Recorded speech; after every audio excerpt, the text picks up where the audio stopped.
Bismillahirrahmanirrahim. Değerli izleyiciler, hepinizi Yüce Allah'ın selamıyla selamlıyoruz. Yeni bir Pergel programıyla karşınızdayız. Bu programda da inşallah Şubat ayının herhalde en fazla konuşulması gereken önemli bir gündemini konuşacağız. Şehitler ayı diyoruz. Şehitler gecesindeyiz. Dolayısıyla şehadeti konuşmak istiyoruz. Şubat ayında birçok İslam dünyasının değişik bölgelerinden ve özellikle de bu coğrafyada canlarını Allah yolunda vermiş olan alim, önder ve diğer gerçekten çok birbirinden kıymetli şehitler var. Tabi sadece Şubat ayında şehit olanları değil ama tüm farklı zamanlarda, farklı yerlerde şehit olanları rahmetle yad ediyoruz. Onlar diridirler fakat siz farkında değilsiniz buyuruyor Rabbimiz. İslam'da şehadeti Kur'an-ı Kerim genişçe ele almış, hadis-i şerifler genişçe ele alıyor. Yine asr-ı saadet ki birçok sahabe içerisinde işte şehitler var ve o şehitlerin hayatını okuyoruz. Dolayısıyla bugün bu konuyu geniş bir şekilde değerli konuklarımızla mütalaa etmek istiyoruz. Yad etmek, konuşmak istiyoruz o şehitlerde. Stüdyo konuğumuz Alimler ve Medreseler Birliği üyesi Sayın Cemal Çınar Hocam. Hoş geldiniz. Hoş bulduk. Yine programımızın ilerleyen dakikalarında Diyanet İşleri Başkan Yardımcısı Doktor Burhan İşleyen Hocam programımızın konu olacak. Yine yazar Hüseyin Kerim Ece bizlerle olacak. Yine Alimler Birliği üyesi Mücahit Haksever Hocam inşallah bizlerle beraber olacak. Yine eğer ulaşabilirsek Şehitler Kervanı Platformu Başkanı Sayın Ömer Çelik Hocam da inşallah programımızın ilerleyen dakikalarında bizlerle birlikte olacak. Şimdi evvela ben stüdyo konuğuma döneceğim, Cemal Çınar Hocama. Şimdi şehadeti biz Kur'an-ı Kerim'de dedik ki açık bir şekilde buluyoruz. Onlar diridirler ama siz bilmezsiniz veya onlar cennette rızıklanmaktadırlar. Şimdi herhalde İslam'ın bu kadar detaylı, bu kadar net, bu kadar böyle açık seçik bir şekilde izah ettiği yani nadir konulardan bir tanesi. Yani bu kadar net, bu kadar açık, bu kadar böyle kesin, bu kadar hani nasıl diyelim adını koyarak işte yani onlara verilen ödülü zikrederek vesaire. Şöyle tekrar bir hatırlayarak can vermek, Allah'a can adamak, can sunmak ne demektir? Bunun makamı, değeri, kıymeti, vasfı buyurun sizden dinleyelim inşallah. Allah razı olsun. Konuya başlamadan önce şu anda bizi izleyen tüm izleyicilerimize ve bu Şubat ayı, şehadet ayı diyerekten diğer aylarda olduğu gibi özellikle ve hususen bu ayda şehit düşen şehitlerimize Allah'tan rahmet diliyor. Davalarını yürütmek, yollarını takip etmek ve o idealleri yaşarken hayatında, ölürken de onlar gibi bir ölümü Allah'tan temenni ediyorum. Şimdi sizin de ifade ettiğiniz gibi Kur'an-ı Kerim genel itibariyle meselelerde talimat veriyor ama malumatı fazla vermiyor. Yani mesela namaz kılın, namazı Resulullah Aleyhisselatü Vesselam tarif ediyor.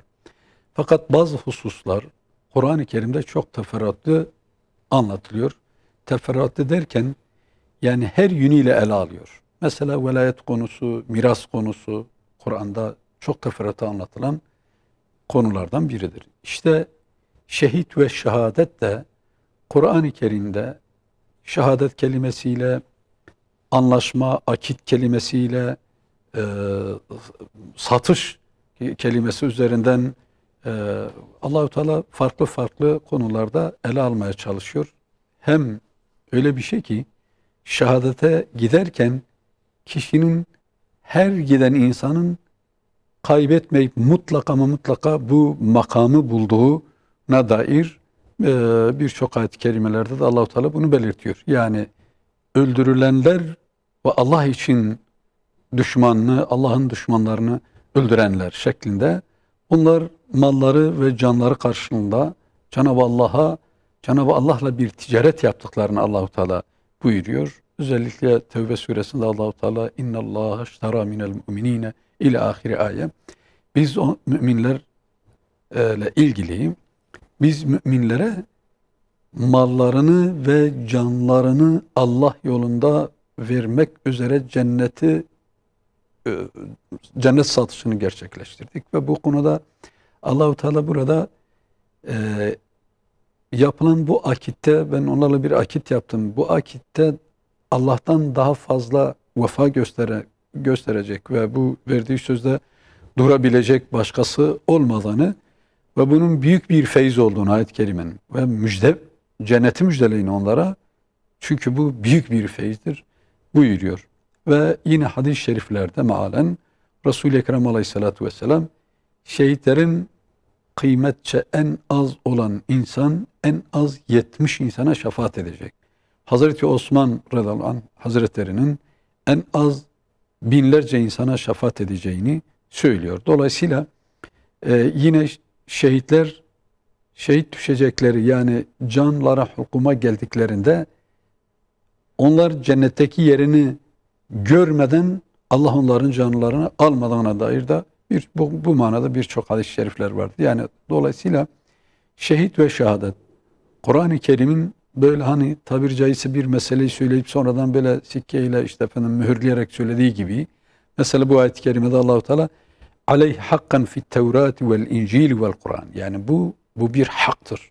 Artık bu işi yapanlar cennete hak ettiklerine dair Tevrat'ta, İncil'de, Kur'an'da Allahu Teala bunu vaat ettiğini, bu vaat ettiğini ve vaadinde Allahu Teala'nın asla buna vefasızlık yapmayacağına dair ayetin son taraflarında Allahu Teala bunu belirtiyor. Şimdi dolayısıyla şehadet için koşan insanın kaybedeceği bir şey yok. Fakat burada biraz da böyle belki birçok izleyicimizin de dikkatinden kaçan bir husus var. İki husus var, onu biraz açıklamak istiyorum. Zamanın el verdiği miktarınca, o da şu: bazen mallarını almak suretiyle cennete alınıyor. Yani şehadetten bahsediyor Allahu Teala, ama her insan şehadete gitmeyebilir, her insan şehit düşmeyebilir. Fakat her insan ya mali canıyla değilse de en az malıyla şehadet cephelerini desteklemek suretiyle de tıpkı savaşa gitmiş gibi bir sevap da alabilir. Çünkü mallarını ve canlarını karşılarında cenneti vermek üzere satın aldığını Allahu Teala buyuruyor. Bu bir. İkincisi, Bakara suresinin Bakara'daki ayet-i kerimede Allahu Teala onların ölülerine ölü demeyiniz. Ölü demeyiniz. Onlar diridirler, lakin siz hissedemezsiniz. Bu la teş'urun kelimesi biraz da böyle hani işi bu tarafa fazla götürmemek şartıyla, ama şurayı yapmamız lazım. Siz bilmiyorsunuz değil, çünkü bilmemek bir cehalettir. Hissetmiyorsunuz yani. Şehitler şu anda, mesela biz şu anda anlatıyoruz. Yani inanıyorum ki ruhaniyeti burada olabilir, ama biz kimseyi burada hissetmiyoruz. Hissetmemek, yani farkına varmamak, şuur bu demektir. Dolayısıyla bilmemekten daha ziyade hissetmemedir.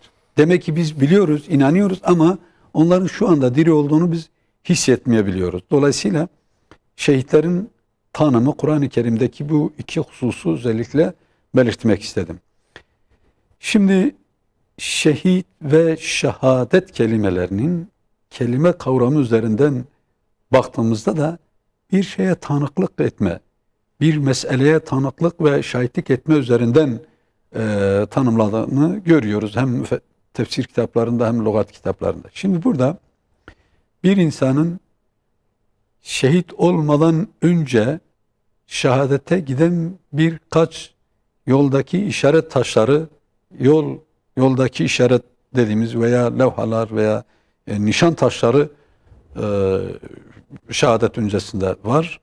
Bir de kişi şehit düştükten sonra geriye bıraktığı, şehidin diğer insanlardan farklı olarak bıraktığı mirası konuşmak istiyorum. O da şu: bir insanın eğer hayatı dini mübini İslam'a bir an dahi olsa şahitlik etmemişse, yani en az birkaç tane canlının, birkaç tane Müslümanın veya birkaç eşyanın onun dini mübini İslam'a tanıklık eden bir insan olduğunu görmeyen bir insanın ölümünün şehit olarak tanımlaması en az bizce müşkül olan konulardan biridir. Ne demek istiyorum? Yani bir insan şehadete gitmeden önce dini mübini İslam'a hayatında şahitlik etmesi lazım. Yani varlığı, o dini çağrıştırması lazım. İ'lâ-i kelimatullah'ın hakimiyeti için, Allah-u Teala'nın egemenliğinin yeryüzünde yayılıp hakim olması için insanların hidayetine giden bir yolda Cenab-ı Allah'ın uluhiyetinin egemenliği için çalıştığına dair bir tanıklık noktasının onun hayatında olması lazım. Dolayısıyla Müslümanlar, her bir Müslüman bu yönüyle şehittir. Evinde ölse bile o da şehittir. Niye? Çünkü bu duygu, bu düşünceyi etrafındaki insanlara tanıklık ettirecek bir cinste dini mübini İslam'a sahip çıktığına dair birilerini şahit bırakmış. Hayatı dolayısıyla bu yönüyle dine şahit olduğu için ölümü de şehadet olur. Kişi yatakta da ölebilir. Bu önemli değildir. Bu yönüyle de İslam alimleri açıklama yapıyorlar. Diyorlar ki dünya şehidi, ahiret şehidi, hem dünya hem ahiret şehidi. Yani bazı insanlar var, ahiret şehidiler. İşte hayatı boyunca dini mübini İslam'a şahitlik etin, yani ona bakan, onu gören, tüccarsa ticarette, komşuysa komşularında, aile ve akrabalar içerisinde ondan bahseden bir insan o akla geldiğinde dine tanıklık eden, hayatıyla, hal ve hareketiyle, ahlak ve ibadetiyle dine şahitlik eden bir insan ama yatağında ölür. Bu da ahirette şehitler derecesindedir. Fakat Cenab-ı Allah'ın takdiratı yatağında ölmüş. Tıpkı Hazreti meşhur olan Hazreti Halid bin Velid'in böyle Halid 70 büyük izi kalmış, 70 büyük yarayı üzerinde taşıdığın halde develer gibi sen yatakta mı ölecektin diye hayıflandığı gibi yani. Bu kadar savaş meydanlarında gitmiş ama bir türlü şehit düşmemiş. Yani bu insan tıpkı cephelerde şehit düşen şehitler sevabında, o da ahiret şehidi denilir. Bir de sadece dünya şehidi. Adamın için gittiğini bilmiyoruz. Kalbini bilmiyoruz. Belki adam o kadar hani bana işte efendim yiğit desinler diye veya kendi malını, mülkünü veya herhangi bir menfaati için gitmiş de, ama biz onu bilmiyoruz. Müslümanların safında kafirlere karşı cepheye giderken şehit düşmüş ve ona dünyada şehit muamelesini yapıyoruz. Bu da dünya şehididir ama ahirette bunun bir şehadet sevabı olmaz. Bir de hem dünya hem ahiret şehidi, yani dünyadayken hayatı dini mübini İslam'a şahitlik eden, ölümü de cephede kafirlerle çarpışırken kafirlerin darbesiyle şehit düşen bir insan hem dünyada hem ahirette şehittir. Ve şehitler insanlara şefaat edecekler. Yani onların şefaat hakkı peygamberlerden sonra en çok yani peygamberlerden sonra ikinci sırada olan şefaatçılar şehitlerdir. Dolayısıyla şehidin böyle şehadet öncesinde yaşamı, hayatı, duruşu, ahlakı, sözleri, tavırları, tebliğ ve davetiyle adeta bir dine tanıklık ettin. Dini mübini İslam'a tanıklık ettiği olması lazım ki o insanın ölümü şehadet olsun. Şimdi bir de hocam Yüce Allah'a, Allah-u Teala'nın koyduğu bu hududa bir bakalım. وَلَا تَقُولُ لِمَنْ يُقْتَلُ ف۪ي سَب۪يلِ اللّٰهِ اَمْوَاتٍ. Allah yolunda, yani burada çatışmadan daha çok Allah yolunda ölmek. Demek ki bir insanın din-i mübin İslam'a hizmet ettiği için Allah'ın dinine tahammül etmeyen zalim, gaddar veya kafir insanlar tarafından şehit edilen bir insana bizim ölü dememiz lazım. Falan öldü. Mate fulanun demememiz lazım. Çünkü Allah ona özel bir statü tanıyor. Onlara ölü demeyiniz çünkü onlar diridirler. Başka bir ayet-i kerimede onlar Allah-u Teala'nın katında rızıklanıyorlar diye Allah-u Teala bildiriyor. Mesela sahabilerden birisi kendisi evsiz, barksız Sa'd adında, Hazreti Sa'd adında bir sahabi. Resulullah Aleyhisselatü Vesselam yatsı namazından sonra camiden çıkarken bakıyor ki Sa'd orada kalıyor. Diyor sen niye buradasın? Diyor ya Resulullah Aleyhisselatü Vesselam benim şeyim yok. Benim biliyorsun ben evim yok. Ailem de burada yok. Öyle mi diyor? Sen evli değil misin? Diyor evet. Hayır. Diyor falan sahabeye git. De ki kızını bana verir misin? Resulullah Aleyhisselatü Vesselam'ın selamı var. O da diyor ya Resulullah Aleyhisselam ben zenci bir insanım. Siyah bir insanım. O aileyi de tanıyorum. Ay gibi parlaktırlar. Yani. Bir de kendim gidip söylemem biraz şey olur. Diyor sen git selamı söyle. De ki ver. Sonradan Resul-i Ekrem Aleyhisselatü Vesselam'ın sözünü çekine çekine, utana utana gidip söylerken tabi kızın babası orada küplere biniyor. Diyor ya kardeşim Resulullah Aleyhisselatü Vesselam iyi niyetlidir. Hani her insanın ihtiyacını gidermek için söylemiş olabilir ama sen halini bir takdim etseydin yani. Bir ayna hiç baktın mı? Kızımın nasıl bir kız olduğunu. Kızım senin evin var mı yavrum? Barkın var mı? Kalacağın yer var mı? Kızı sana verdiğimde sen nereye gideceksin diyor. Hiç bunları hesapladın mı? Öyle bir şey mi olur diyor ya. Kızım yokluk görmemiş, yoksulluk görmemiş. Böyle bir şey olabilir mi? Tabii adama bir nevi Hazreti Sa'da biraz kızıyor yani. Yüksek sesle. Döndüğünde tabii sahabi geri dönüp fazla da zorlanmıyor diyor. Zaten beklediğim de buydu yani. Hakikaten ben bu ailenin kızını istemede biraz şey olabilir. Kızı bunu duyuyor. Diyor baba sen onun ne dedin ona? Kızım diyor üzülme bir şey olmaz diyor. Yani birisi de hayır diyor ben sizi dinledim diyor. Dikkatle dinledim diyor. Söyler misin?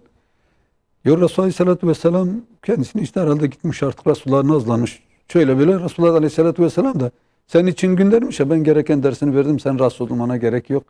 Kızdan böyle hani da iyi ki öyle dedin gibi bir şey bekliyor. Kız diyor ki diyor babam vallahi ve billahi onun yüzü belki derisi bizden siyah olabilir. Kalbi vallahi senin kalbin ondan daha beyaz değildir. Ve diyor sana veren Allah, seni zengin eden Allah hazineler tükendi mi? Sen nasıl onu gönderiyorsun? Konu o değil. Yani peşine düşüyor. Gittiğinde Resul-i Ekrem Aleyhisselatü Vesselam'a özür diliyor. Diyor ben kızımı vermişim, kızım talep ediyor. Nişanlıyorlar. Ama o arada savaş çıkıyor. Sahabi şehit düşüyor. Şehit düşünce Resulullah Aleyhisselatü Vesselam onu kucağına alıyor. Üzerine Araplarda bir usuldur. Üzerine methiyeler söylüyor. Ey Sa'd ki sen ay yüzlü bir kadına şey oldun, nişanlı oldun, meramına ulaşmadan gittin diye Resulullah ağlıyor. Ağlayınca birden gülüyor. Güler gülme tekrar yüzünü çeviriyor. Sahabiler soruyor ya Resulullah Aleyhisselatü Vesselam, Subhanallah. Sen şehidi kucağına aldın, güldün, ağladın. Anında hemen güldün, sonradan yüzünü çevirdin. Bunun hikmetimizi anlatır mısınız? Diyor ben sağda anlattım, dünyadaki üslupla diyor, yaptım, ağladım, duygulandım. Sonra diyor cennetteki yerini gördüm, baktım gidiyor, cennette huriler, cennetteki yeri kendisine gösterince çok sevindim. Huriler çıkınca diyor, dedim ben de bakamam. Çünkü onların sağda ait bir şeydir diyerekten. Dolayısıyla ve orada Resulullah Aleyhisselatü Vesselam buyuruyor. Diyor vallahi bir şehit düşmeden önce Allah cennetteki yerini ona göstermeden onun canını almaz.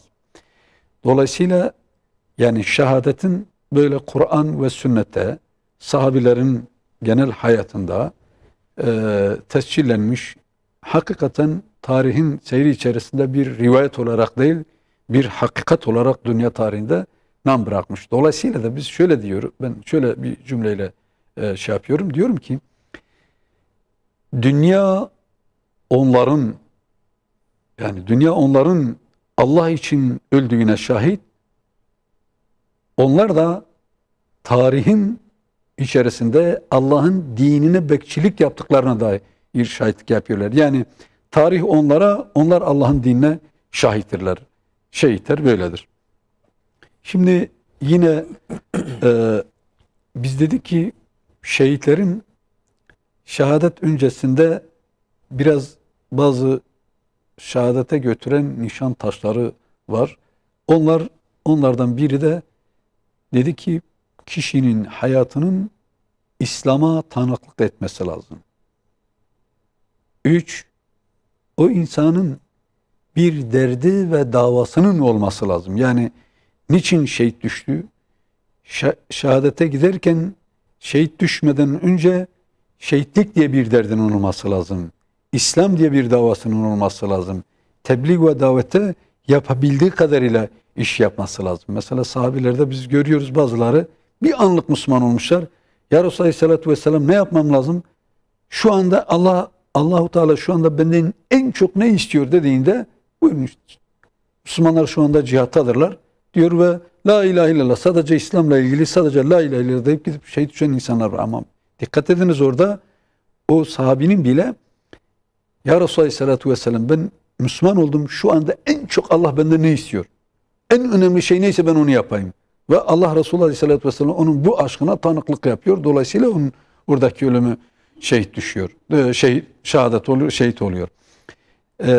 Şimdi ikincisi şehitler genel itibarıyla haksız yere ya zalimler tarafından ya kafirler tarafından vurularak öldürülenler veya bu konuda ölüme terk edilenler şehit düşüyorlar. Mesela Müslüman bir insanı kafirler tarafından öldürülüp şehit edildiğinde o yıkanmaz, kefenlenmez, elbisesiyle gömülür. Fakat zalim veya bagi eski tabirle bagi yani böyle asi insanlar tarafından vurulduklarında ise onlar yıkanır ama yine şehitler sadece yıkanır. Veya bir şehit cephesinde yaralanır sonra gelir evde öldüğünde o da yıkanır. Dolayısıyla özellikle murabıt bir haldeyken orada vurulanların sonradan oradaki yarayla da olsa sonradan ölenlerden çok daha farklı olduğunu. Burada da bir teşvik yani cepheden geri kalmamak, ölünceye kadar orada direnme bir teşvik babında bir oradaki amelin teşvik ve tergibi söz konusu olduğunu görüyoruz. Bir de şehidin şehadetten sonra geriye bıraktığı mirası var. Bir mirası var. O da 1. Şehidin geriye bıraktığı davası. 2. Dava arkadaşları. 3. Şehidin bıraktığı aile ve akrabalar. Bunlar da ümmetin emanetidirler. Yani her şehit düştükten sonra mutlaka dünyaya miras bırakır. Dünyada bir çekirdek kadar malı olmasa bile onun en az bu 3 tane mirası geride bıraktığını görüyoruz. Alimler bu konuda bunlar üzerinde çok duruyorlar. Bir de bir davanın nasıl ki öncüleri varsa şehitlerin de öncüleri vardır. Mesela hadis usulünde bildiğiniz gibi Bedir'e katılan bir sahabinin söylediği hadisle senedinde, rivayetinde, rivayet zincirinde Bedir'e katılmayıp sonradan Müslüman olan bir insan birbirinden farklı bir hadisi rivayet ettiklerinde birbirleriyle tabirle uyumlu olmayan hadisi rivayet ettiklerinde Bedir'e katılanlar Bedir'e katıldı diye onunki öne alınır. Dolayısıyla öncü insanlar nasıl önemliyse öncü yani ilk şehadete koşanlar da öyle önemlidirler. Dolayısıyla biz de bu yönüyle baktığımızda bu Şubat ayı şehadet ayı dememizin sebebi hocam dikkat ediniz Yüce Allah birçok İslam davasının öncülerini farklı yerlerde. Mesela bu Şubat ayında Malcolm X biliyoruz Amerikalı bir zenci Müslüman. O Amerika'da. Hasan el-Benna Mısır'da, Arap alemi içerisinde. İskilipli Atıf Hoca Türkiye'de. Şeyh Şamil Kafkaslar'da.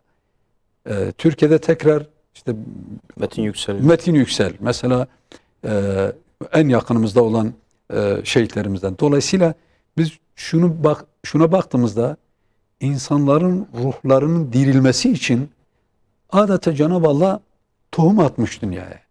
Yani her bir yerde birileri ama ciddi manada böyle bu işin kara kışının yaşandığı, yani böyle şehit, şehadet nedir?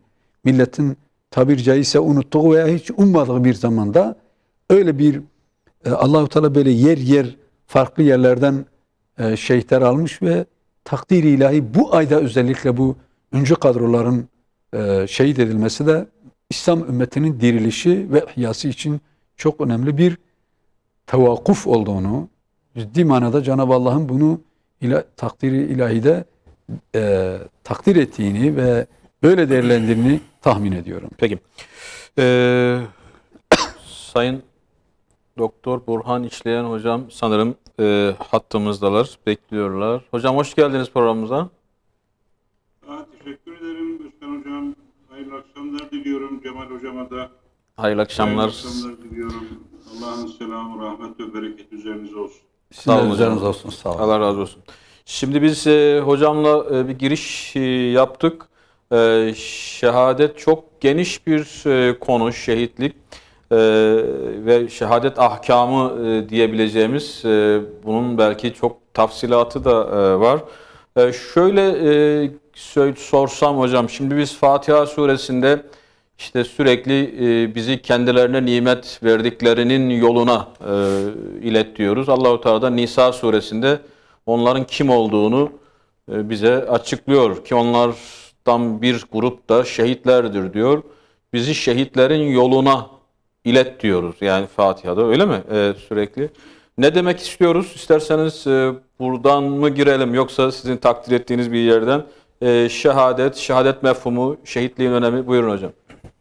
Çok teşekkür ederim. Sağ olun. Tekrar bütün Rehber TV izleyicilerine hayırlı akşamlar diliyorum. Cenab-ı Hak Celle Celaluhu şehitlerimize rahmet eylesin. Aslında şehitlerimiz bizim rahmet duamıza belki çok ihtiyaç duymazlar. Çünkü Cenab-ı Hak Teala Hazretleri onları çok müstesna bir konumda değerlendirdiğini pek çok ayet-i kerimede ifade buyuruyor ama Ali İmran suresindeki Allah yolunda öldürülenleri sakın ölüler zannetmeyin, diridirler ve rızıklandırılıyorlar mealindeki ayet-i kerime onların bizim zannettiğimizden daha farklı bir yerde olduklarını ifade buyuruyor.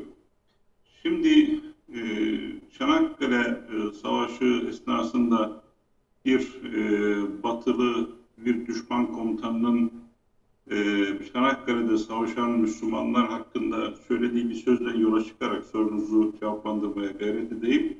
Biz onları mağlup edemeyiz diyor. Çünkü bizim yaşamaya duyduğumuz özlem kadar onlar ölmeye özlem duyuyorlar.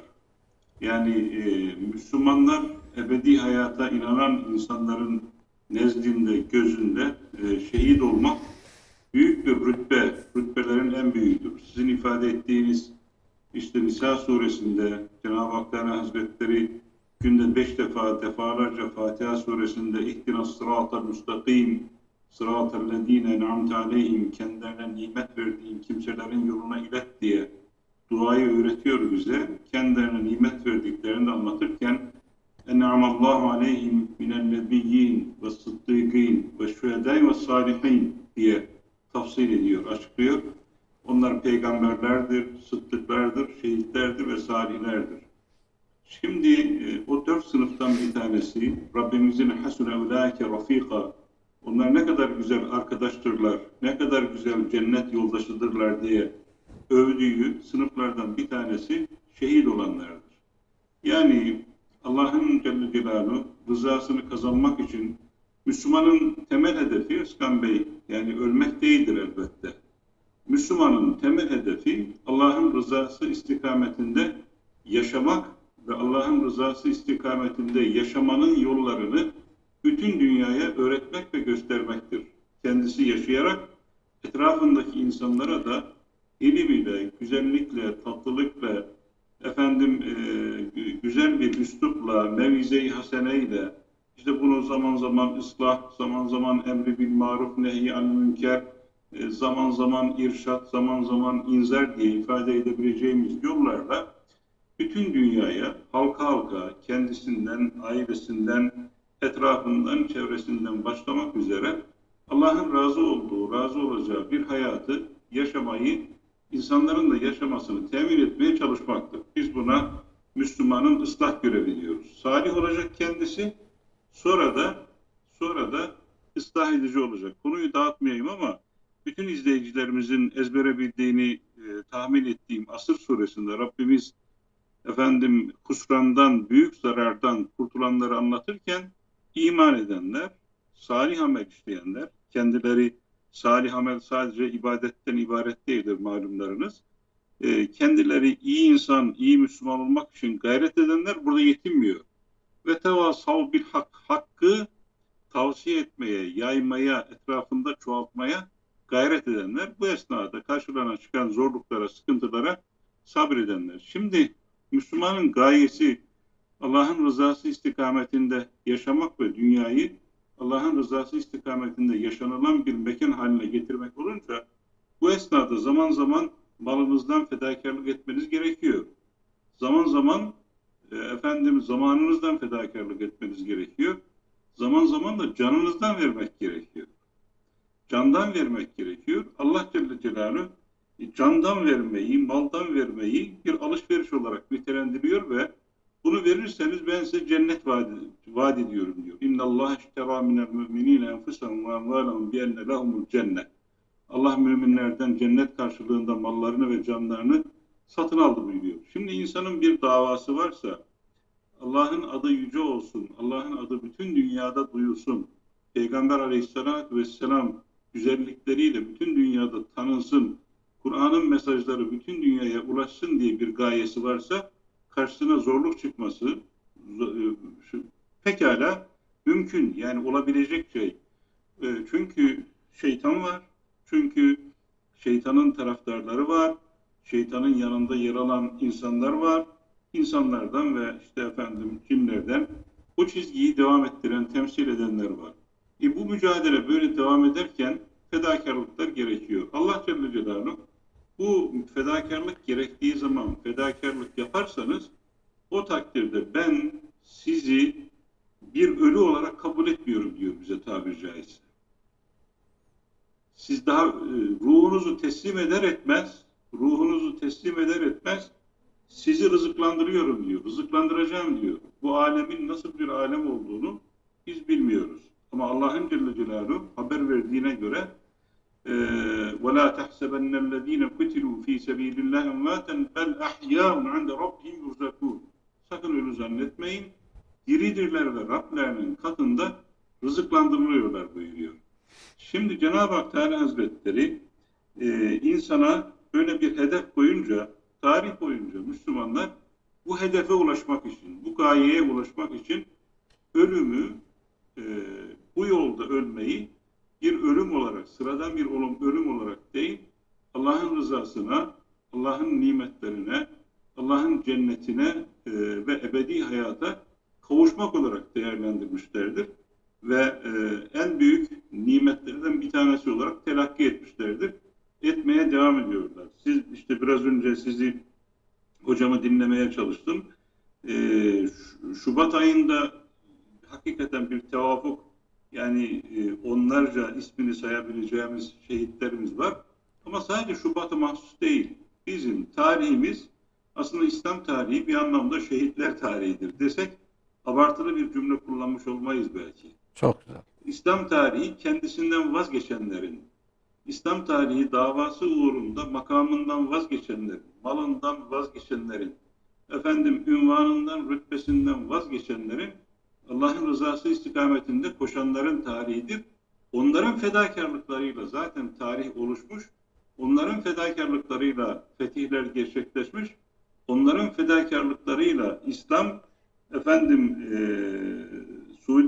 ortasından, Arabistan'ın ortasından Amerika'nın uçlarına kadar, Uzak Doğu'ya kadar, Çin'den Hindistan'a kadar, Afrika'nın uçlarına kadar İslam onların fedakarlıklarıyla, yani şehadeti en büyük mertebe görenlerin fedakarlıklarıyla bütün dünyaya ulaşmıştır ve ulaşmaya devam etmektedir.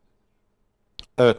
Şimdi şehitliğin hani çağrışım uzayı mı diyeceğim. Yani böyle çok geniş bir böyle kelime arka planı var. Yani e, adanmak, işte kurban olmak, feda etmek, şahit kılınmak. Yani bir yerde şehitliği konuşunca çok fazla şey mi hatırlıyoruz? Çok fazla şey mi konuşmuş oluyoruz? E, Yani çünkü siz de ilk başta öyle girdiniz. Yani şimdi e, ölümsüzlük denildiği zaman veya biz orada bir hayatı konuşmuş oluyoruz ki e, yani o hayatın da bir sürü çağrışımı var. Dolayısıyla şehitlik böyle bir sanki geniş bir kapı açıyor fikir dünyasına, Müslümanların konuşma dünyasına diyebilir miyiz hocam? Özkan Bey şöyle, şimdi hayat, dünya hayatı Müslümanın gözünde Rabbimiz inkarcılardan bahsederken bir yerde zannediyorum Zariyat suresinde ya da Me'ariç suresinde, sure aklıma yanlış gelmiş olabilir. Kennehum yevme yarabna lem yelbesu illa aşiyeten evduhaha der. Onlar akıbetlerini gördükleri zaman dünyada bir akşam vakti ya da bir kuşluk vakti kadar kalmışlar gibi gelir kendilerine diyor. Bir akşam vakti ya da bir kuşluk vakti kadar kalmışlar gibi gelir diyor. Başka bir yerde yine dünya hayatını tarif ederken saaten minen nehar diyor Rabbimiz. Gündüzün bir bölümü kadar diyor. Başka bir yerde ne kadar kaldınız diye soruyor. Lebithna yevmen ev ba'de yevm. Biz bir gün ya da bir günün bir kısmı kadar kaldık. Şimdi bu kısa hayatı sonsuz, ebedi hale çevirmenin en kolay yollarından bir tanesi şehitliktir diye görüldüğü için belki de böyle çok bir açıdan da çok müstesna bir ünvan olarak kabul edilmiştir. Öyle bir ünvandır ki yani Allah'ın Resulü Aleyhisselatü Vesselam'ın tabiri caizse gıpta ettiği yer. Gıpta ettiği tabiri Hazreti Peygamber için uygun bir tabir olabilir mi? Onu böyle yanına bir ünlem işareti koyarak söylüyorum. Efendimiz Aleyhisselatü Vesselam'ın tercih ettiği, teşvik ettiği, yani hiç kimsenin dünyaya, ahirete, cennete gittikten sonra geriye dönmeyeceğini, dönmek istemeyeceğini anlatırken sadece şehidin bunu isteyeceğini haber verirken şehitliğin şeyini yüceltiyor aslında. Mertebesinin ne kadar yüce olduğunu ifade ediyor Efendimiz Aleyhisselatü Vesselam. Dolayısıyla dünyanın geçici olduğunu, dünyanın süreli olduğunu takdir eden, idrak eden bir Müslüman açısından şehitlik en yüce bir mertebedir. Yani şehitliğin en yüce bir mertebe olduğu idrak edilmiştir. Biz Peygamber Efendimiz Aleyhisselatü Vesselam'ın döneminde yaşayan, mesela şu an Haram bin Milhan aklıma geliyor. Diyor ki arkasından ben Cabir bin Sülmay'ı zannediyorum. Kargıyı diyor, mızrağı arkasından iki omuz kemiğinin arasından sapladım diyor. Göğüs kemiklerini parçalayarak dışarıya çıktı. Yani böyle vahşi bir şekilde, o zaman daha Müslüman değil, Müslüman olmadan önceki halini anlatıyor. Onu ben bu şekilde öldürürken dudaklarından çıkan son cümle hüsnü vallahi, Allah'a yemin olsun ki kurtuldum cümlesiydi diyor. Şimdi Müslüman açısından şehitlik pek çok anlam ifade ediyor elbette. Evet, ama Müslüman açısından şehitlik kurtuluş yani. İnsan şehit olmayı başarıyorsa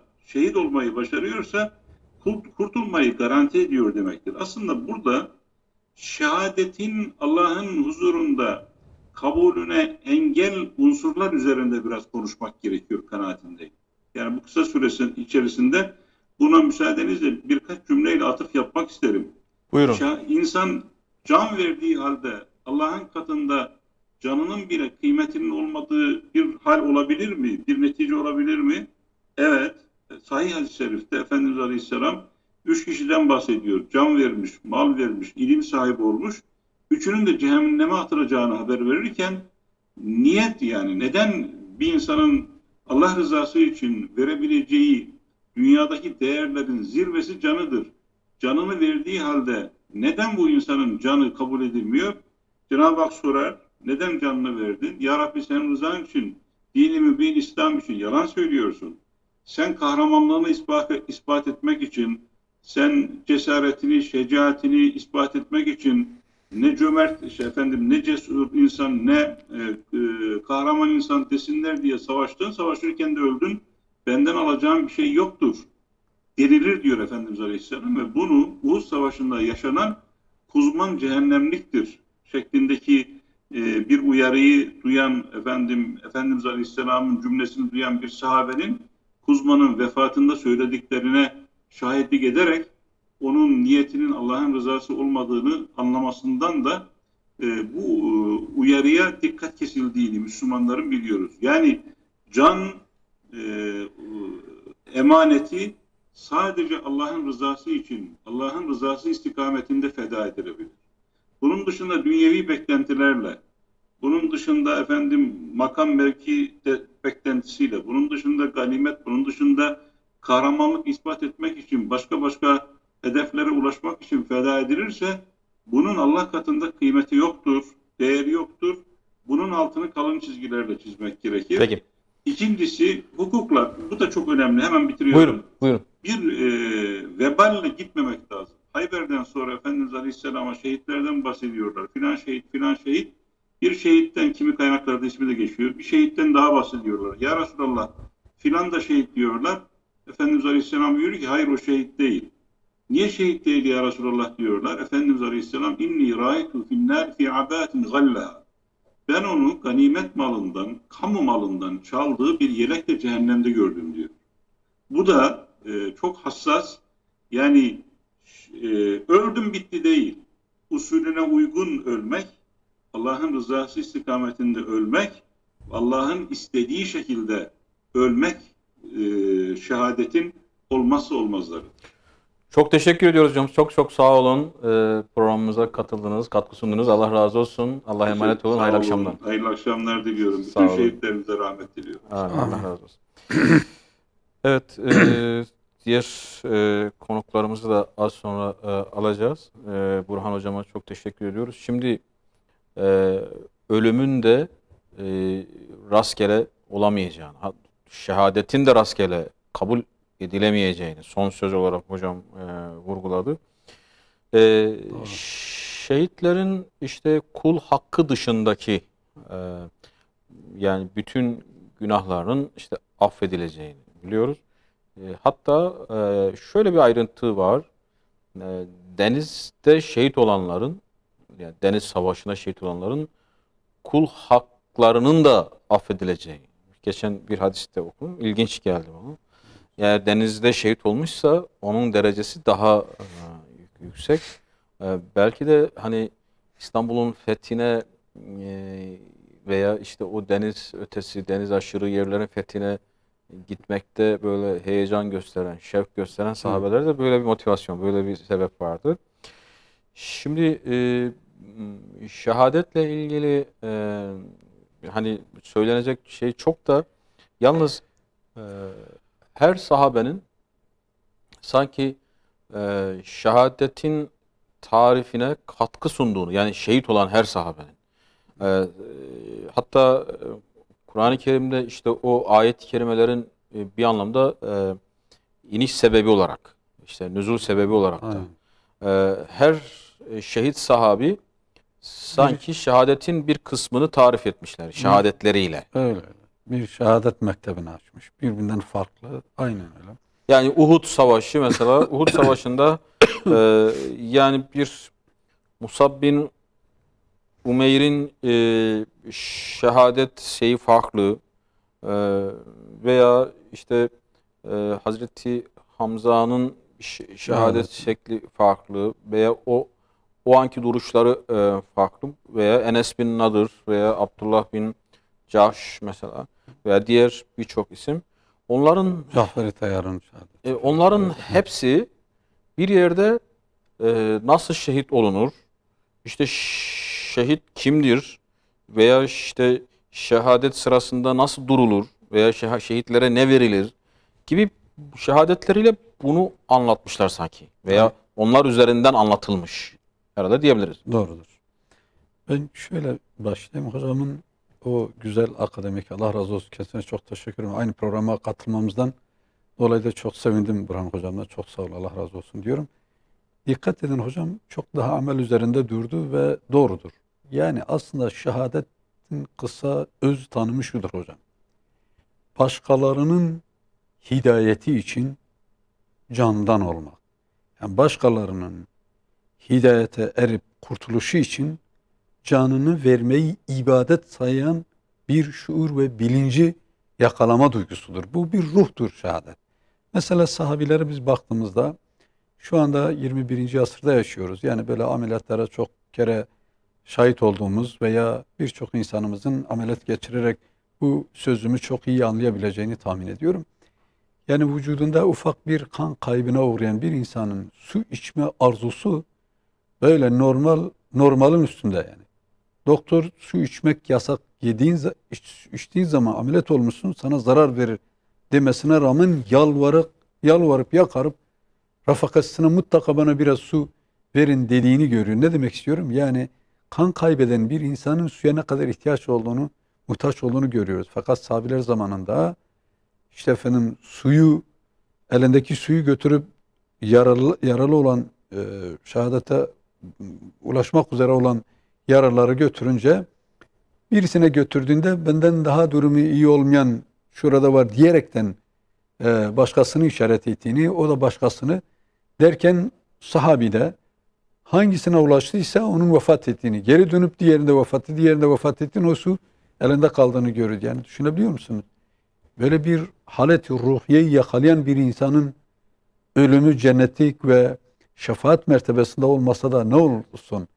Yani dolayısıyla orada fedakarlığın zirvesini beyinlerine, artık kendi nefsi ihtiyaçlarını, o günkü arzuların ne kadar basık olmasına rağmen insanın fiziki olarak, bir ontolojik olarak, ama kalbinde taşıdığı o iman aşkı ve şehadet ruhunu iyi yerleştiklerinden dolayı o anda bile en çok insanın arzu ettiği şeyi tekrar kardeşine vermeyi tercih etmelerine görüyoruz ki, yani şehadet başkasının hidayete gelmesi için kişinin en sevdiği şey insanın kendi canıdır.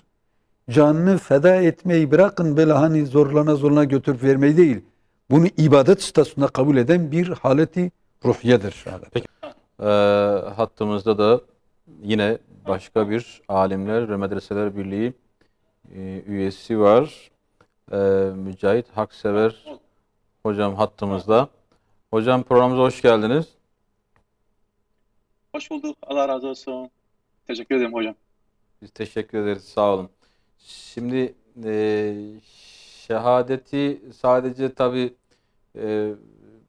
bir programla anlatmıyoruz ama elhamdülillah böyle şehadeti hem gerek aziz o mübarek zatların verdikleri canlarla izlemişiz, yad etmişiz, görmüşüz.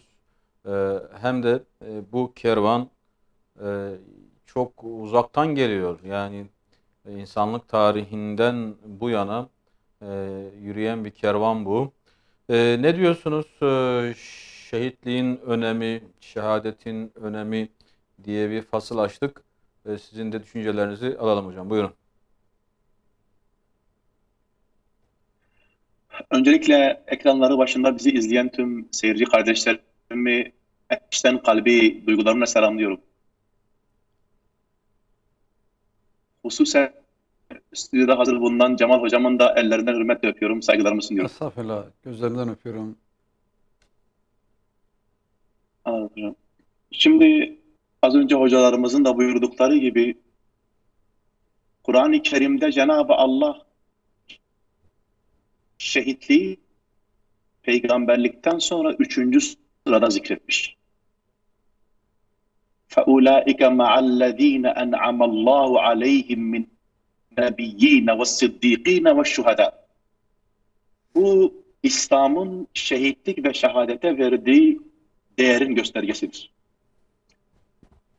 Aynı zamanda dikkat edildiğinde Efendimiz Aleyhisselam'ın hadislerinde bir işin önemi anlatılmak istendiği zaman İslam'daki değerinin ne kadar büyük ve yüce olduğunu gösterilmek istendiği zaman Efendimiz Aleyhisselam diyor ki şunu yapanlara şehit sevabı vardır. Bu İslam dininin şehitliğe ne kadar büyük bir önem verdiğini gösteriyor. Aynı zamanda şehidin nasıl makamı yüce ise kendi bedeni dahi yücedir. Malumunuz olduğu üzere İslam dininde ölen bir insanı yıkamak, kefenlemek farzdır.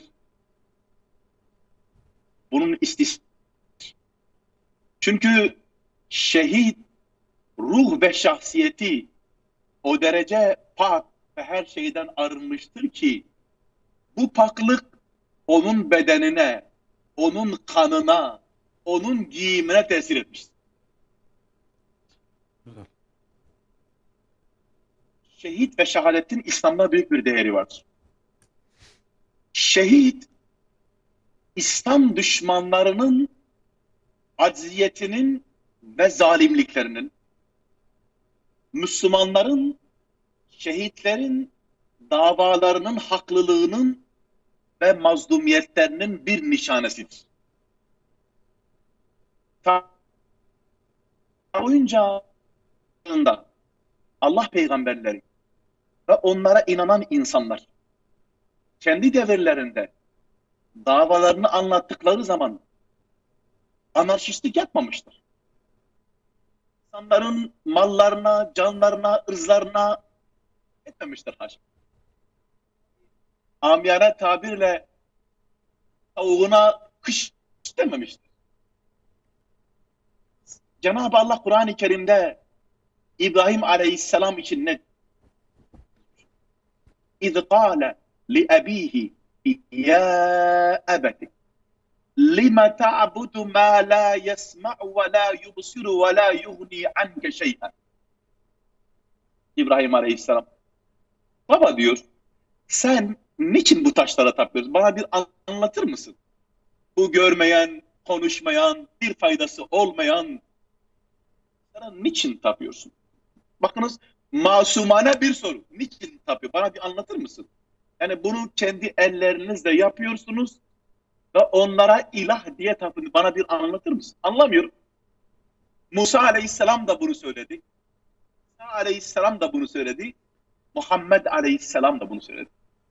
Peki kavimleri ne yaptılar? Onlara düşmanlık yaptılar. Onlara hayat hakkı tanımadılar. Kendileri gibi düşünmeyen, kendi inanç sistemleri dışında başka bir inanç sistemi iddiasında bulunan bu insanları düşman olarak belirlediler. Bakınız, Allah Teala Kur'an-ı Kerim'de Bakara suresinin ayeti billah. Ve in kuntum fi raybin mimma nazzalna abdina tu bi suretin min misli ve du'u şuhadâekum min dûnillâhi in kuntum sâd. Diyor ki Allah, bakınız diyor, siz Arapsınız, Arapça konuşuyorsunuz, bu dil sizin diliniz. Ve Arapça şiir yazan, edebiyat yapan birçok insan var. Siz ve tüm yardımcıları çağırın, eğer bu dinin hak olmadığını iddia ediyorsanız, eğer bu Kur'an'ın bir beşer sözü olduğunu iddia ediyorsanız, buyurun siz de benzeri bir süre yapın. Çok ucuz ve çok kolay bir yol. Ne yapacaklar bu insanlar? Bir süre yazacaklar, peygamberi susturacaklar, peygamberin davanın batıllığını ortaya koyacak. Ne yaptılar? Bu insanlar savaşma yolunu tercih ettiler. Halbuki peygamber onlarla savaşmak istememişti. Bakınız ilginçtir. Habeşistan'a gidiyorlar. Bakınız gidiyorlar oraya. Gitsinler. Madem bu insanlar sizi Yani batıl bir dava mensuplarıdırlar. Bunları neden takip ettiniz? Habeş kralına gittiler. Dediler ki bunları bize verin, teslim edin.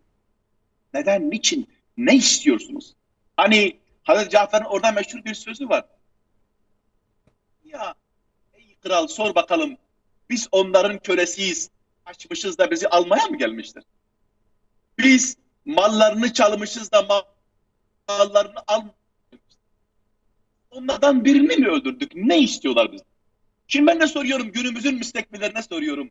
İskilipli Atıf Hoca'yı şehit edenlere, Malcolm X'i şehit edenlere, Hasan el-Benna'yı şehit edenlere. Siz ne istediniz bu insanlar? Ne istediniz? Söyleyin. Bu insanlardan bir alacak bir şeyiniz mi var? Ne istediniz? Söyleyin. Yani bunların verecek bir cevabı yok. Bu onların zalimliğinin göstergesi, şehitlerin de mazlumiyetin göstergesidir. Biz mazlum insanlarız. Şimdi şehit ve şehadet denince aslında hani haşa sanki böyle İslam işte öldürmeyi, kanı falan şey yapıyor gibi bir imaj orada. Hayır, hayır değil. Şehitlik bizim mazlumiyetimizin nişanı. Biz mazlumuz. Bizim kimseye bir şeyimiz yok. Ve zalimler bizim davamızı bize suç saydılar. Mesela bu. Ve bizi bunun için öldürdüler. Onun için şehit bundan dolayı, yani bizim mazlumiyetimizin ve davamızdaki haklılığımızın nişanesidir. Ama şehidin bir özelliği de var. Şehit bir İslam kahramanıdır. Bir kahramandır. Neden biliyor musunuz? Çünkü tarihte birçok kahraman gelmiş. Ülkelerin hayatlarında kahraman dediği insan bir kahramandır. İskender bir kahramandır. Belki Hitler de onlar için bir kahramandır. Ama bunların kahramanlığı egolarını başka bir şey değil. Kendi egolarını, kendi kaprislerinin kahramanlarıdır. Onların bırakmış olduğu tahribatları karşı tarafa baktığınız zaman bu insanlar kimseye hayat hakkı tanımamışlardır. Şehidin kahramanlığı bu kahramanlıktan farklıdır. Çünkü şehidin amacı kendi değildir. Şehidin amacı ben değildir. İmam Hüseyin bir zaman onun meşhur bir hutbesi var. Müsaadenizle ondan bir bölüm okumak istiyorum. Diyor ki ben bozgunculuk çıkarmak, makam talep etmek ve zulmetmek için Medine'den ayrılmadım. Ümmetini ıslah etmek, marufu emredip münkerden men etmek ve ceddim ile babamın yolunu kıyam ettim. Şehidin bundan başka bir amacı yoktur. İkinci bir husus, şimdi normalde şehitlerin şehadeti mazlumane odur. Zalimler onları çok vahşice şehit ederler. Nitekim az önce sözünü etmiş olduğum Kerbela olayında İmam Hüseyin'in şehadeti gibi. Şimdi aslında bakıldığı zaman dışarıda şehidin şehadeti bir mağlubiyet gibi gözüküyor. Öldürüldü, garibanca, mazlumca, yani dışarıdan bakıldığında böyledir. Şehit olunca şehit edenler galip, mağlup. Bu şehidin yani gerçek mahiyetini bilmeyen insanların bakış açısı. Peki. Aslında şehidin Evet, hocam ara ara ses kesiliyor. Sanırım meramınızı da ifade ettiniz. Çok çok teşekkür ediyoruz. Allah razı olsun. Daha süremizin geniş olduğu programlarda inşallah yine sizi konuk etmek isteriz. Çok çok sağ olun. Allah razı olsun. çok sağ olun. Çok Hayırlı sağ olun. akşamlar. Çok teşekkür ediyorum. Hocam. Allah'a emanet olun. Sağ olun. Evet, hattımızda diğer bir konuğumuz var. Yazar Hüseyin Kerim Ece hocam inşallah bizlerle olacaklar. Hocam hoş geldiniz programımıza. Hoş bulduk. Hocam Hayırlı akşamlar. hayırlı akşamlar. Çok teşekkür ediyoruz. Sağlık, sıhhat, afiyet diliyoruz. Hocam şehadeti konuşuyoruz. Sizle daha önce zaten bu kavramları geniş bir şekilde ele almış birisiniz. Bu konuda eseriniz de var. Yani şehadetin hem kelime hem kavram olarak çok geniş bir dünyası var şehadetin. Hem de ruhi derinliği çok fazla. Siz nasıl değerlendiriyorsunuz İslam'da şehadetin önemi dedik. Buyurun hocam. Elhamdülillahi Rabbil alemin. Ve salatu ve selamu ala Resulina Muhammedin ve ala alihi ve sahbihi ecmain. İzleyicilere selam vererek başlayalım. Esselamu aleyküm ve rahmetullah. Bizden önce bu dava hak yolunda kendilerini feda eden bütün şeyhlere Rabbim rahmet eylesin. Bizi de onların yolundan ayırmasın inşallah. Kaç dakika vaktim var ona göre. Hocam bir 10 dakika buyurun. Çok yetersiz bir zaman ama özetlemeye çalışayım. Şimdi Kur'an'da, hadis-i şeriflerde veya İslami literatürde geçen çok geniş kapsamlı kelimeler, kavramlar veya deyimler Türkçe'ye aynen geçmemiş olabiliyor. Türkçe'de aynı kelimelerle aynı kelimeleri kavram olarak kullanıyoruz. Yerleşmiş, biliniyor, duyuluyor. Fakat Türkçe'de kazandıkları manalar bazen asıl mananın ya az bir kısmını ifade ederler yahut da farklı bir manada kullanmış olabilirler. Şehit kelimesi de bunlardan bir tanesidir. Şehit Türkçe'de sadece canını Allah yoluna feda eden anlamında kullanılıyor. Bu boyutu biliyor. Ben bir başka boyutuna değinmek istiyorum. Ama önce bu kelimenin aslına bakalım. Şehide fiilinin işte onun mastarı şehadet bir olaya şahit olmak, tanık olmak, bir olayın iç yüzünü bilmek, bir yerde hazır olmak, bizatihi bedenin işte gözüyle, duygularıyla, bilgisiyle şahit olmak anlamında. Bunun ismi fail dediğimiz özne kalıbı da ya şehit olarak gelir ya şahit. Şahit işte bir konuda tanık olan, bir şeye tanıklık eden yani bir meselede veya kişiler karşısında, mahkemede vesaire işte bir şeyin yanında hazır olan ve bir şeyi haber verme veya şehadet konusunda, şahitlik konusunda kendisine güvenilen, şehadeti güçlü kimseye şahit, bu işi yoğun bir şekilde yapana da şehit denir. Bu işi, bu tanıklık işini yoğun bir şekilde yapana da tanık şehit denir ki Arapçada feil kalıbı bu çoğunluğu, yoğunluğu ifade eder. Ve bu o kadar önemli bir kavram ki şehit, şehadet ve bundan türeyen diğer fiil hali, mastar hali, isim hali 160 yerde Kur'an'da bu fiil ve türevleri geçiyor. Şahit kavramına bakalım. Bu 16 ayette geçiyor. Hemen hemen hepsi de Türkçe'de kullandığımız tanık, şahit anlamında aynı. Türkçe'ye böyle geçmiş. Burada bir sıkıntı yok. Birçok ayette bunu görüyoruz. Bir de şöyle bir tarif daha var. Şahit ile ilgili şehadeti söyleyip eşhedü en la ilahe illallah deyip şehadetin kapsamında olan her şeye şahit olan, onu iman olarak ikrar eden anlamında da kullanılıyor şahit kelimesi. Kur'an'a göre Allah şahittir. Birkaç ayette Allahu Teala kendisinin şahit olduğunu söylüyor. Resulullah'ın şahit olduğunu söylüyor.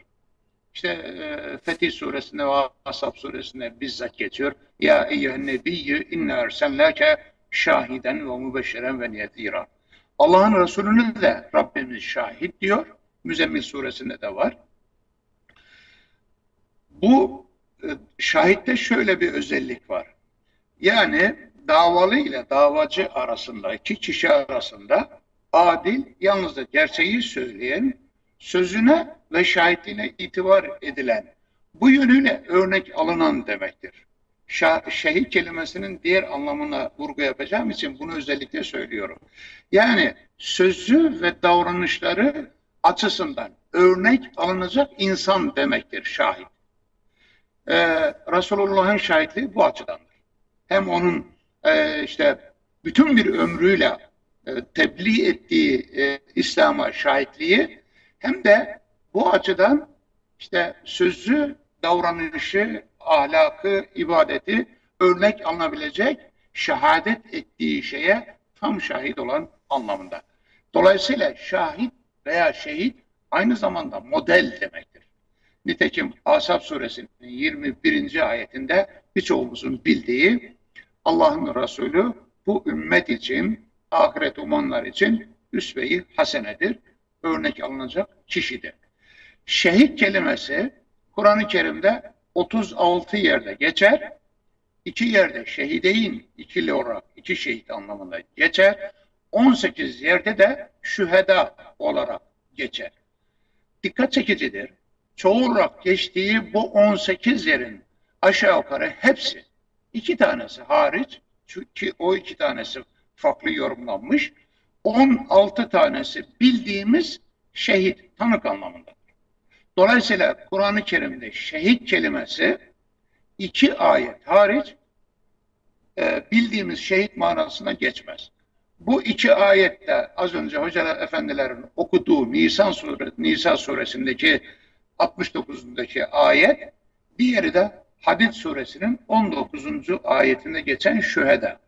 Buradaki şüheda hem şehadet kelimesini getirip hakikate, İslam'a, vahye şahit olan mümin anlamında, hem de canını Allah yolunda feda eden şehit anlamında yorumlanmış bu 2 ayet. Bunun dışında 16 ayette geçen şehit kelimesi Türkçedeki bildiğimiz tanık, aynı zamanda model, örnek anlamında geçer. Bu ayetlerde, hadislerde geçen ki şehit kelimesi daha çok hadislerde geçer. O hadislerde geçen şehitlikle alakaları yoktur. Buradan hareketle diyebiliriz ki şehit kavramı daha çok Kur'an'ın kelimesinden ziyade hadislerin kavramıdır diyebiliriz. Ama bu 2 ayette bakıldığımız zaman buradaki şühedanın Allah yolunda canını feda eden şehitler olarak yorumlandığını görürüz. Allah'a ve peygamberlerine iman edenler. Evet, işte onlar Rableri yanında sözü ve özü doğru sadıklardır. Aynı zamanda şehitlik mertebesine ulaşan kimselerdir. Şüheda mertebesine. Bu ayet ve Nisa suresinde az önce söylenen kim Allah'a ve Resulüne itaat ederse salihlere, nebilere, sıddıklara, şehitlere ve salihlere arkadaş olurlar.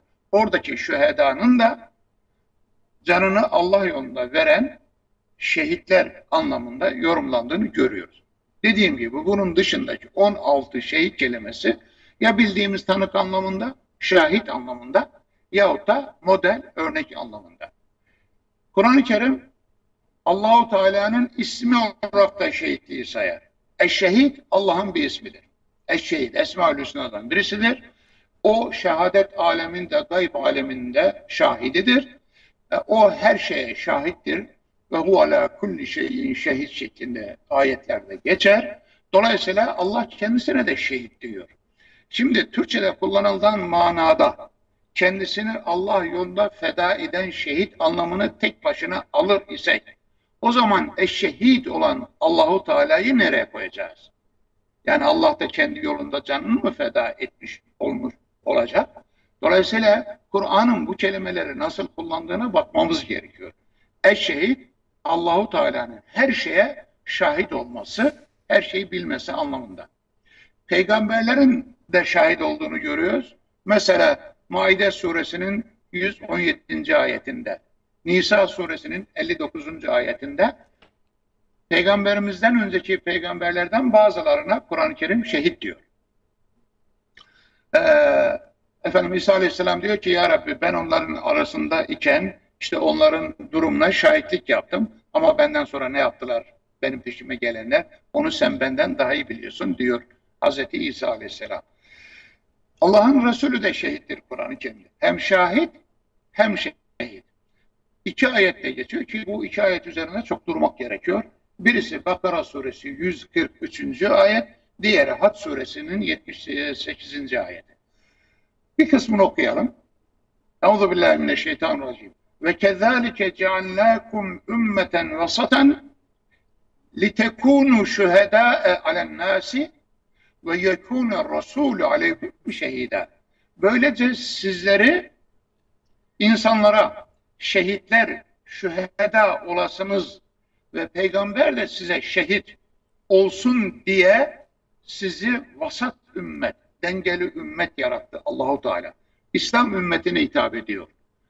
Buradaki şehit bildiğimiz Allah yolunda canını feda eden şehitler değil, Cemal Hocam'ın sözünün başında ifade ettiği gibi sözüyle ve hayatıyla hakikate, İslam'a şahitlik yapan anlamına geldiği gibi İslam'ı öyle yaşayacak, öyle uygulayacak, öyle İslami şahsiyet ortaya koyacak ki yaşadığı hayat biçimi insanlık için örnek olacak.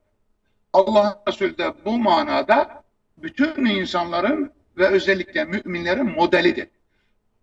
Allah'ın Resulü size model olsun diye onu peygamber olarak gönderdi Allah. Siz de onun getirdiğine şehadetle bulunarak diğer insanlara şahitlik yaptığınız şeyin hak ve hakikat olduğunu yaşayarak hayatınızda yani model, örnek olarak ortaya koyasınız diye Allah-u Teala size vasat ümmet sıfatını verdi. Peki. Hac suresinde de benzer ifadeler buyurun, var. o ayeti de alalım. Buyurun hocam. Size bundan önce Müslüman ismini o verdi. Bunun sebebi Resul, peygamber sizin üzerinize, sizler de insanlar üzerine şehit olasınız, tanık olasınız, örnek olasınız diye. Bu iki ayete baktığımız zaman müminleri yaşayan şehit olarak nitelemek mümkün. Ben Allah yolunda canlarını feda edenlere fiilen şehitler diyorum. Fiili şehitler veya kurumsal şehitlik diyorum. Ama her mümine de özellikle İslam'ı güzel yaşayan ve İslam'ı güzel temsil eden müminlere de yaşayan şehit. Yani hayatlarını iman şahit kılanlar diyorum.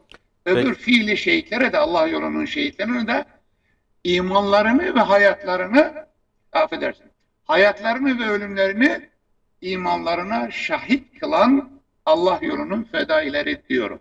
Bu manada her müminin şehadeti sağlam yaparak, şehadeti hayatına uygulayarak hakikatin şahidi olduğunu hem sözüyle hem eylemleriyle, amelleriyle ortaya koyup dinin en güzel şekilde temsil edilmesine hizmet etmesi gerekiyor. Yani diğer insanlara İslam açısından model örnek olması görevlidir ve ben bundan dolayı müminlere, Müslümanlara yaşayan şehitler diyorum. Peki, güzel bir tanımlama oldu. Çok teşekkür ediyoruz hocam. Allah razı olsun. Çok sağ olun. Ben teşekkür ediyorum. Allah sizden de razı olsun. Akşamınız hayır olsun. Sağ olun. Hayırlı akşamlar. Sırada son konuğumuz var. Şehitler Kervanı Platformu Başkanı Sayın Ömer Çelik hocam. Hoş geldiniz programımıza.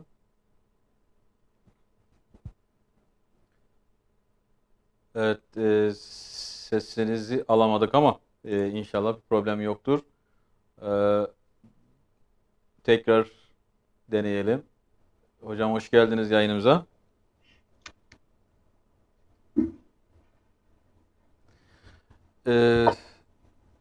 Evet, sanırım sesi herhalde düzelteceğiz.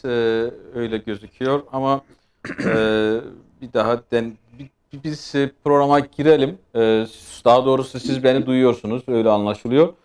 Ben şöyle sormak değil de şimdi Şehitler Kervanı diyoruz. Değil mi? Şehitler Kervanı. Bu kervan çok uzakta değil. çok yakında bir kervan. Geçmişte yürüyen bir kervan değil, yürümekte olan bir kervan. Ve siz de bu kervanın, bu platformun bir anlamda sözcüsüsünüz. Ne diyorsunuz? Şehitler kervanı nasıl yürüdüler diyorum ve sanırım sesteki problem devam ediyormuş. Ben şöyle dönerek hocama döneyim ve bitirelim diyeceğim.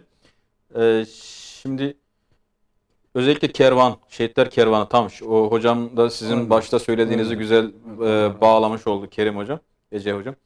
Şimdi gerçekten de biz mesela Susa katliamı diyoruz. Yani orada çok feci bir şekilde katledilen Müslüman camide. İşte Yasin Börü, Hasan, Riyad, Hüseyin diyoruz. Bir binada oradan atılarak filan çok feci bir şekilde katledilen şehitler.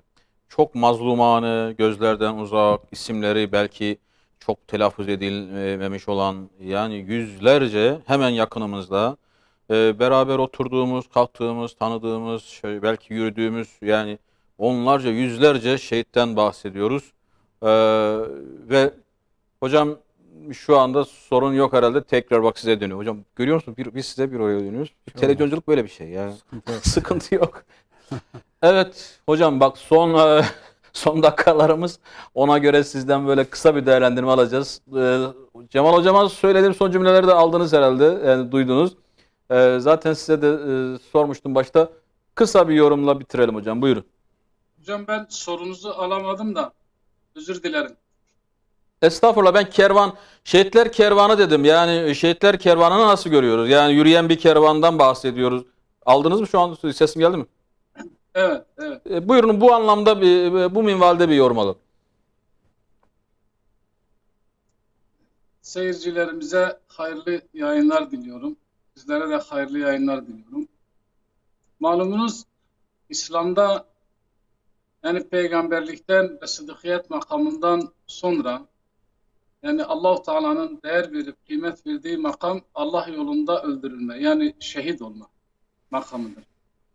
Bu makamla İslam bir zamanlar dünyaya, cihana yayıldı. Allah yolunda kendi canından geçen İhlâ-i Kelimetullah'ın her tarafa hakim olması için, zulmün ortadan kalkması için, mazlumların hem dünya hem de ahirette huzur bulması için kendi canlarını seve seve feda eden şehitlerin sayesinde, onların mübarek kanlarının sayesinde bu kervan bugünümüze kadar gelmiştir. Ve her iman eden insanın, her Müslümanın dualarının başındadır. Allah yolunda can vermek, Allah yolunda şehit olmak. Biz de bu konuda Şehitler Kervanı platformunu oluşturarak, bu mübarek dava için canlarını seve seve veren şehitlerimizin hayatlarını, onları şehadete götüren sebep ve sonuçları, şehadete ulaşmadan önceki yani şahitlik olma, tanıklık yapma hayatıyla, fiiliyatıyla, yaşantısıyla şahitlik yapma anlarını, şahitlik yapma mazilerini bizlere ve bizden sonraki nesillere ulaştırmak, gençlerimize ulaştırmak. Bugün içinde bulunduğumuz bu sıkıntılı durumdan, bu buhrandan, bu ezilmişlikten, bu horlanmışlıktan kurtulmanın yolunun, yani Allah yolunda tekrar canlanarak mücadele etmekten, bu uğurda şehit olmayı, şehadeti göze almayı, seve seve göze almaktan geçtiğine inanıyoruz. Bundan dolayı biz platform olarak her yıl Şubat ayında şehitlerin hayatını anlatıyoruz. Şehitlerin davalarını anlatıyoruz. Bunları şehadete götüren amellerini, yaşantılarını anlatıyoruz. Bu mübarek insanlar davaya nasıl sağlam bir şekilde bağlandılar, nasıl fedakarlık ettiler, canlarından, hayatlarından, evlerinden, eşlerinden, çocuklarından, mallarından nasıl fedakarlık ettiler, Allah ile olan hukukları nasıldı, ibadetleri nasıldı, davaya olan bağlılıkları nasıldı, niçin yani her insan yani dünyada belki bir saat daha yaşamak için yüz binlerce lirası, milyonlarca lirası olsa o parayı seve seve vererek dünyaya bağlanılan bir dönemde yaşıyoruz. Fakat bu insanlar bırakın dünyada bir saat yaşamayı, bir an önce şehit olarak Allah yolunda mücadele edip canlarını vererek yani Rabbi Rahman'a ulaşmanın hesabını yapıyorlar. Peki onları bu hesaba yapmaya götüren etken nedir? Bu nasıl bir imandır? Bu nasıl bir inançtır? Bu nasıl bir mücadele aşkıdır? Tabii bunların bilinmesi lazım. Bunların neslimize, gençlerimize aktarılması lazım. Şehitler Kervanı platformu olarak elimizden geldiğince, gücümüz yettiğince şehitlerimizin davasını, hayatlarını, mücadelelerini, mücadele esnasında başına gelen şeyleri anlatmaya çalışıyoruz, gayret ediyoruz. Bu konuda elhamdülillah yani birçok ilde, ilçede gerek açık gerek kapalı alanlarda seminerler, konferanslar verdik. Bu konuda elimizden gelen gayreti yapmaya da çalışıyoruz. Çünkü onlar az evvel mesela hocam bahsetti, araştırmacı hocamız. Yani onlar yaşayan tanıktırlar. Evet, onlar her Müslüman yaşayan şehittir, tanıktır. Ama canlarını verenler bu tanıklıklarına adeta kanlarıyla tanıklıklarını kanlarıyla mühürlemiş ve kanlarıyla ispatlamıştır. Peki. Hocam çok teşekkür ediyoruz. Allah razı olsun. Kısa bir katkı oldu ama çok iyi oldu. Allah razı olsun. Çalışmalarınızda da muvaffakiyetler diliyoruz. Sağ olun. Hayırlı akşamlar. Hocam size de çok teşekkür ediyoruz. Sağ olun, Allah razı olsun. Ekleyebilir miyim? Bir kelime. Öyle mi? Bir cümle hocam. Cümle olsun. Tarih boyu Müslümanların şehadet durumlarında kardeş katili, yani kardeşleri tarafından katil edip şehit edilen şehitleri Allah-u Teala Kur'an-ı Kerim'de farklı gündeme getirmiş. Dolayısıyla Hazreti Habil'in şehadetini Kur'an-ı Kerim ele alıyor. Ashab-ı Uhdud'u ele alıyor. Ve benzerlerini biz yaptığımızda biz de Hazreti Hüseyin'in şehadetinin diğer şehitlerden farklı olduğunu, Peki. tıpkı Yasin Bürü'nün, Aytaşların, Susa şehitlerinin de toplumsal kardeş diyebileceğimiz, yani o toplum içerisindeki insanların zalimler tarafından şehadetleri farklı. En önemli hususlardan birisi de Çanakkale'deki şehadetin ümmetin bütün bireylerinin orada metfun olması, aslında onlar kaldıkça ümmetin ümmetçe düşünceye onların davet ettiğini ve ümmetin oluşumuna şahitlik ettikleri Çanakkale şehitleri üzerinde çok şey yazılabilir, söylenebilir. Allah-u Teala tüm şehitlerimize rahmet eylesin. Amin. Değerli izleyiciler, gelecek programda buluşmak dileğiyle hepinize Allah'a emanet ediyoruz. Selamun Aleyküm ve Rahmetullahi ve Berekatuhu.